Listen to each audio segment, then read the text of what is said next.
Morning students, I am Ms. Kiran Goswami, MSc in Mental Health Nursing. In today's class we will see about the Karl Pearson's method. ठीक है, means हमने पिछली class में देखा था ना coefficient of correlation कैसे निकालना है. ठीक है, तो इम्पॉर्टेंट तो वही मेथड है जो हमने कल देखा था और जिसका एक्सरसाइज मैंने आप लोग को सेंड किया था. ठीक है, वो ज़्यादा इम्पॉर्टेंट है कोएफिशिएंट ऑफ कोरिलेशन निकालने के लिए. लेकिन यहाँ पे ना कुछ और मेथड्स दिए हुए हैं. ठीक है, जैसे कि कार्ल पियर्सन्स मेथड है और एक मेथड है रैंक कोरिलेशन है. तो ये कैसे निकालते हैं वो अपन जस्ट देख लेते हैं, उनके फार्मूला देख लेते हैं. बाकी ये इतने इम्पॉर्टेंट नहीं है जितना कि कल जो मैं फार्मूला आप लोग को बताई थी वही इम्पॉर्टेंट है. ठीक है, इसके जस्ट आप लोग होता क्या है और फार्मूला क्या है वो देख लो. नोट्स में भी आप लोग बस यहीं तक बनाइएगा. ठीक है, वैसे तो एग्ज़ाम में ये आता नहीं है, मतलब कि इससे सॉल्यूशन आते नहीं हैं, बस स्टैंडर्ड डेविएशन तक आता है. लेकिन फिर भी मैं आप लोग को एक बार पूरा बता रही हूँ ताकि आपके नॉलेज में कम से कम ये रहे. ठीक है, और नोट्स भी साथ साथ बनाते रहना.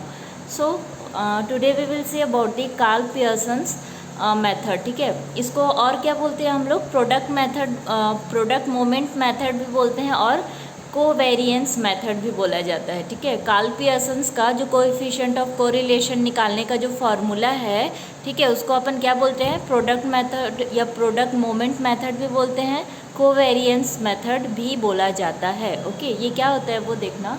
जो यहाँ पे आप लोग को दिख रहा है ना फार्मूला, जो मैं कट कर दी हूँ उसको मत देखिएगा. ठीक है, R is equal to summation x minus x bar y minus y bar upon n upon standard deviation. ठीक है, स्टैंडर्ड डेविएशन को ही हम लोग सिग्मा से ही डिनोट करते हैं ना.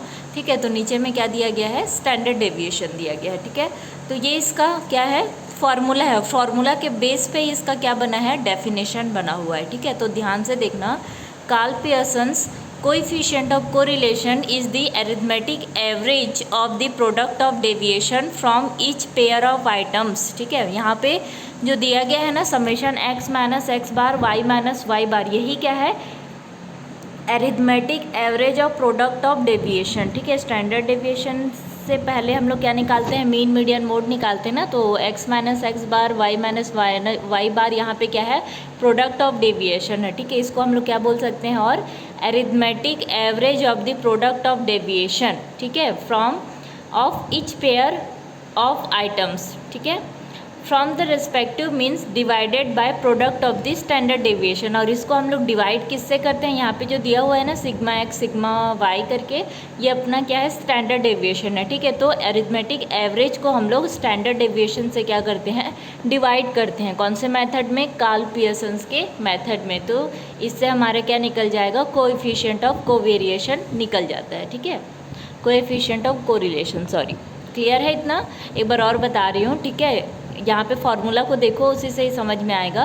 फार्मूला में क्या बोल रहा है, it is the arithmetic average of the product of the deviation from each pair of the items. ठीक है, प्रोडक्ट ऑफ द डेविएशन जो हमारे पास है, that means x minus x bar y minus y bar, इसको हम लोग divide किससे करते हैं, स्टैंडर्ड डेविएशन से. ओके, अब देखो फार्मूला एक्सप्लेनेशन में, means divided by the product of the standard deviation. Clear है, मीन्स प्रोडक्ट ऑफ डेविएशन को प्रोडक्ट ऑफ स्टैंडर्ड डेविएशन से ही हम लोग क्या करते हैं, डिवाइड करते हैं. और यही फार्मूला क्या कहलाता है, coefficient of correlation of Karl Pearson's method. ठीक है, तो आर इज इक्वल टू हमारे पास क्या निकल गया, summation x minus x bar y minus y bar upon n divided by standard deviation, that is sigma x and sigma y. Okay, so this is about the Karl Pearson's coefficient of correlation. Just आप लोग को formula और definition याद रखना है, इसके अलावा और कुछ इंपॉर्टेंट नहीं है इसमें. Okay, the next is what,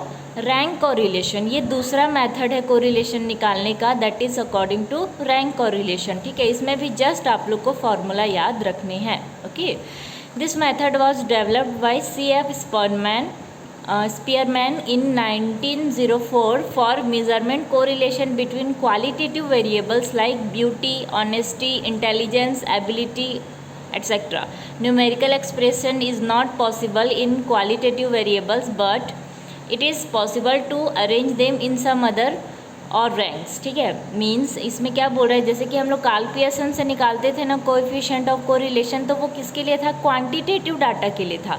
मतलब कि हमारे पास जो भी डाटा रहेगा वो किस फॉर्म में रहेगा, नंबर्स के फॉर्म पे रहेगा. लेकिन अगर हम लोग हमारे पास जो डाटा है वो क्वालिटी फॉर्म में है, जैसे कि यहाँ पे एग्जांपल के लिए दिया गया है ना, ब्यूटी, ऑनेस्टी, इंटेलिजेंस, एबिलिटी, ये क्या है, नंबर फॉर्म में तो नहीं है ना, ये किस फॉर्म में है, क्वालिटी फॉर्म में है, ठीक है, नॉट क्वांटिटी फॉर्म। इसलिए हम लोग कौन सा मेथड यूज़ करेंगे, जहाँ पे भी हमारा डाटा ना क्वालिटी फॉर्म में रहेगा, क्वांटिटी फॉर्म में नहीं रहेगा, तो उस वहाँ पे हम लोग कौन सा मेथड यूज़ करेंगे, रैंक कोरिलेशन मेथड यूज़ करेंगे। क्योंकि यहाँ पे हमारे पास जो क्वालिटेटिव डाटा रहते हैं ना, उनको हम लोग क्या करते हैं, एक रैंक प्रोवाइड करते हैं, ताकि हम लोग क्वालिटेटिव वैल्यू को क्वांटिटेटिव वैल्यू में क्या कर सकें, चेंज कर सकें। क्यों, क्योंकि हम लोग ब्यूटी, ऑनेस्टी, ये सब को नंबर्स प्रोवाइड करेंगे, तो ये जो क्वालिटेटिव डाटा है वो किस में चेंज हो जाएगा, क्वांटिटेटिव डाटा में चेंज हो जाएगा ना। इसलिए हम लोग इसको क्या करते हैं, क्वालिटेटिव डाटा को रैंक और रिलेशन में यूज़ करते हैं, ताकि हम लोग उसको क्या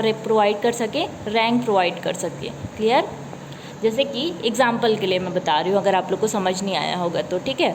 जैसे कि हम लोग इंटेलिजेंस बेसिस पे तो हम लोग ऐसे नहीं दे सकते ना किसी को नंबर, ठीक है। तो जैसे 3 पर्सन्स हैं, किसी का इंटेलिजेंस लेवल हाई रहेगा, किसी का मीडियम रहेगा, किसी का लो रहेगा, तो उसके हिसाब से हमारे पास सपोज़ हमारे पास 10 नंबर है, तो जो एक्सीलेंट होगा, जीनियस होगा, हम लोग उसको कितना नंबर दे सकते हैं, 10 नंबर दे सकते हैं। मीडियम को 5 नंबर दे सकते हैं, और पूरा 0 है, जिसको कोई इंटेलिजेंस लेवल नहीं है, ठीक है, उसको हम लोग कितना नंबर देंगे, 0 है। क्लियर है, आ रहा है समझ में। तो इसीलिए हम लोग क्वालिटेटिव वैल्यू को, इंटेलिजेंस लेवल को नंबर्स फॉर्म में, क्वांटिटी फॉर्म में क्या करेंगे, चेंज करेंगे। क्लियर है।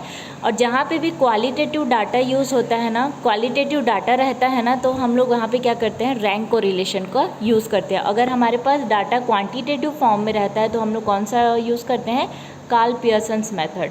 अगर ये क्वांटिटेटिव फॉर्म में रहता है और अगर डाटा है क्वालिटेटिव फॉर्म में, तो हम लोग वहाँ पे यूज़ करेंगे रैंक कोरिलेशन। ध्यान में रख लो इस चीज़ को, ओके।